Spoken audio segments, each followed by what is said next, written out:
Hadis yang diriwayatkan oleh Imam Muslim dalam kitab sahihnya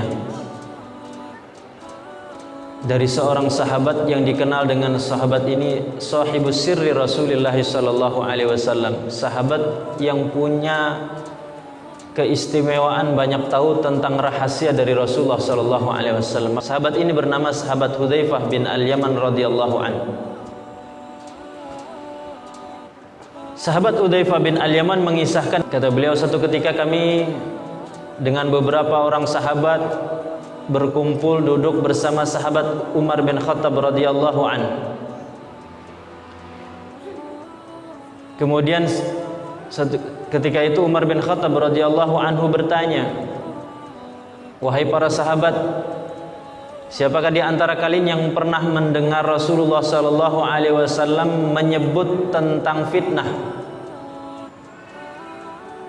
Maka ketika itu para sahabat Rasulullah sallallahu alaihi wasallam masing-masing berpikir mengingat fitnah yang mereka ketahui, sehingga kemudian banyak sahabat yang menjawab nahnu sami'na.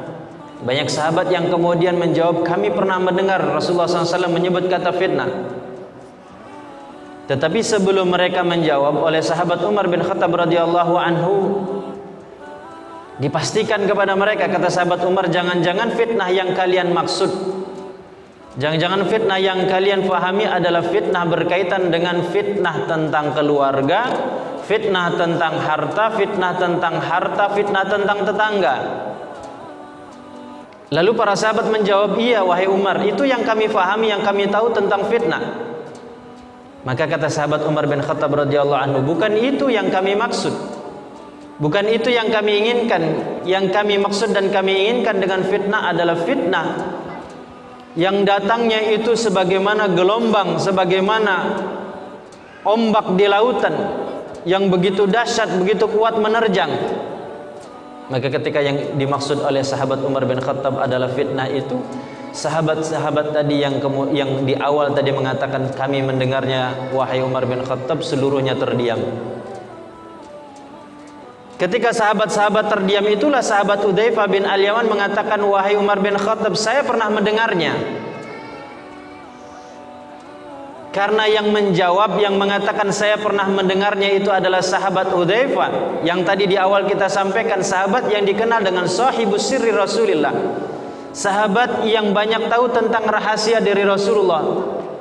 Maka Umar bin Khattab, dengan cepat Umar bin Khattab kemudian mengatakan, baik, demi Allah, coba tolong sebutkan wahai Hudzaifah.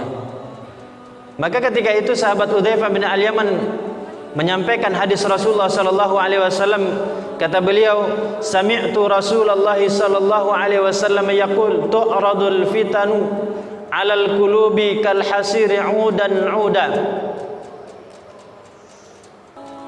fa ayyu qalbin ushribat nukita fihi nuktatun sauda wa ayyu qalbin ankaraha nukita fihi nuktatun bayda hatta tasiru qalbain abyadun kal musaffa fala tadurruhu fitnatun madamatis samawati wal ard wa wal akhir aswadun murbadda kal kuzi mujakhiya la ya'rifu ma'rufan wa la yunkiru munkaran illa ma usyriba min hawa. Kata sahabat Hudzaifah bin Al-Yaman radhiyallahu anhu, aku pernah mendengar Rasulullah sallallahu alaihi wasallam bersabda tentang fitnah, bahwa kata Rasulullah SAW, kelak fitnah itu akan ditampakkan kepada hati manusia sebagaimana kal hasir, sebagaimana tikar itu dibuat, disusun, dianyam udan satu persatu. Fa ayyu qalbin usyriba minha nukita fihi nuktatun sauda. Maka hati yang ketika fitnah itu ditampakkan kemudian cenderung dan condong, tertarik, bahkan kemudian terjerumus bergelimang dengan fitnah itu, kata Rasulullah SAW, nukita fihi nuktatun sauda, akan dititik di dalam hatinya dengan titik hitam. Dan barang siapa yang hatinya ketika ditampakkan fitnah itu kemudian dia mengingkarinya, menolak, berta'awudz kepada Allah Subhanahu wa taala, beristighfar kepada Allah Subhanahu wa taala, kemudian dia jauhkan, dia hilangkan dari hatinya fitnah tadi yang ditampakkan tadi, maka kata Rasulullah SAW, nukita fihi nuktatun bayda, maka hatinya akan dititik dengan titik putih. Kedua hati ini, maka kata Rasulullah SAW, akan menjadi dua hati. Yang satu hatinya itu adalah hati yang putih, bagaikan batu permata, yang halus, yang licin, yang bening. Batu yang licin, yang bening, yang halus tadi perumpamaan hati yang setiap kali fitnah ditampakkan itu kemudian dia mampu untuk menolaknya, mampu kemudian dia beristighfar kepada Allah, memohon pertolongan, perlindungan kepada Allah. Maka hati yang demikian, kata Rasulullah SAW, la tadurruhu fitnatun madamatis samawati wal ard, fitnah yang datang, yang muncul kepadanya itu tidak akan merusak dan mempengaruhi dirinya selama langit dan bumi masih ada. Tetapi hati yang kedua, kata Rasulullah SAW, wal akharu aswadun murbadda kalkuzi mujakhia, hati yang satunya lagi yang cenderung tertarik bahkan kemudian bergelimang dengan fitnah itu, maka hati tersebut diibaratkan oleh Rasulullah SAW dengan hati yang hitam pekat. Tidak hanya hitam pekat, oleh Rasulullah SAW diumpamakan kalkuzi mujakhia, seperti cangkir, seperti gelas yang dibalik bagian atasnya dibalik ke bagian bawah. Kalkuzi mujakhia la ya'rifu ma'rufan wa la yunkiru munkaran, karena hitam pekat, karena seperti cangkir yang dibalik, maka dia la ya'rifu ma'rufan wa la yunkiru munkaran, tidak lagi mengenal mana yang ma'ruf dan tidak lagi mengingkari perbuatan kemungkaran, kecuali perbuatan kemungkaran itu adalah sesuai dengan selera dan hawa nafsunya. Apa yang dimaksud dengan sabda Rasulullah SAW mengumpamakan fitnah itu seperti tikar yang dianyam satu persatu? Ini menggambarkan bahwa fitnah yang dikehendaki oleh Umar bin Khattab itu fitnah yang begitu dahsyat, fitnah yang luar biasa. Belum selesai satu, muncul lagi yang lain. Belum selesai yang lain, ini muncul lagi yang lainnya. Dan ini kemudian satu persatu kemudian datang silih berganti, bertubi-tubi. Yang satu mungkin orang belum terselamatkan, sudah muncul fitnah yang lain. Belum bisa menghindar dari satu fitnah, fitnah yang lain sudah datang lagi. Bahkan boleh jadi fitnah itu bahkan datang dalam satu waktu, dalam jumlah yang begitu banyak. Itulah yang kata Umar bin Khattab radhiyallahu anhu, kal mauji tamuju kamaujil bahri, fitnah yang datangnya itu sebagaimana gelombang lautan. Gelombang lautan kalau sudah datang dia akan menyapu apapun yang ada di hadapannya. Gelombang lautan kalau sudah datang dia akan terus menerus, tidak akan berhenti kecuali dihentikan oleh Allah Subhanahu wa taala. Maka ini fitnah yang dahsyat, sampai Umar bin Khattab mengatakan apa? Siapa yang tahu di antara kalian, ini menunjukkan Umar bin Khattab begitu khawatir dengan fitnah ini. Kal kamaujil bahri allati tamuju kamaujil bahri, yang datang sebagaimana gelombang lautan yang menyapu, menghantam siapapun yang ada di hadapan dan tidak berhenti-henti. Bagaimana fitnah itu hari ini betul-betul kita rasakan. Kita baru keluar rumah saja sudah apa? Sudah ada di hadapan kita berbagai macam fitnah. Pemandangan, pendengaran telinga kita, bahkan mungkin kalau kita tidak betul-betul meniatkan, maka akhirnya kaki kita akan melangkah kepada yang tidak benar.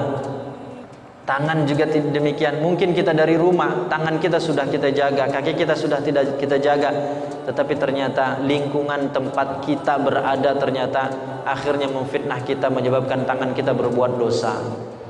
Dari rumah kita sudah jaga tangan kita, mata kita, telinga kita, tetapi ternyata baru keluar rumah kaki kita ternyata akhirnya kemudian berbelok, berjalan menuju tempat yang mendatangkan dosa.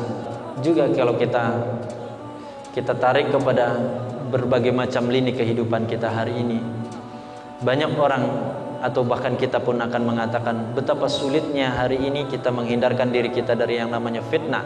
dari yang namanya perbuatan dosa dan maksiat, yang itu oleh Umar bin Khattab radhiyallahu anhu, kata beliau, tamuju kamujil bahri, bergelombang datangnya terus menerus bertubi-tubi akan menghantam apapun yang ada di hadapannya. Maka Rasulullah SAW dalam hadis tadi menyebutkan, dalam masalah fitnah tadi ada dua tipe hati manusia.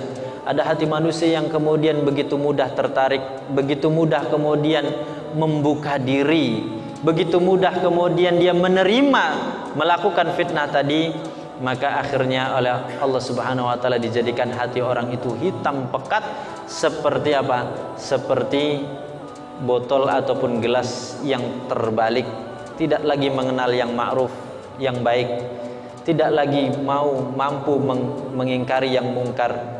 Bahkan mungkin yang terjadi sebaliknya, yang ma'ruf dianggap mungkar, yang mungkar justru dianggap ma'ruf. Tetapi hati yang selalu menjaga, selalu berusaha membersihkan diri ketika datang fitnah, ketika nampak fitnah itu selalu kemudian beristighfar kepada Allah, astaghfirullahaladzim, na'udzubillahi min dzalik, a'udzubillahi min dzalik, aku berlindung kepada Allah Subhanahu wa taala, ya Allah jauhkan, hindarkan kami dari fitnah ini. Kemudian selalu membersihkan hatinya. Kata Rasulullah SAW, orang yang hatinya demikian adalah hati yang bersih putih ibarat batu berlian yang licin, halus, bening. Ketika batu itu licin, halus, bening, apapun yang jatuh kepadanya dia akan apa?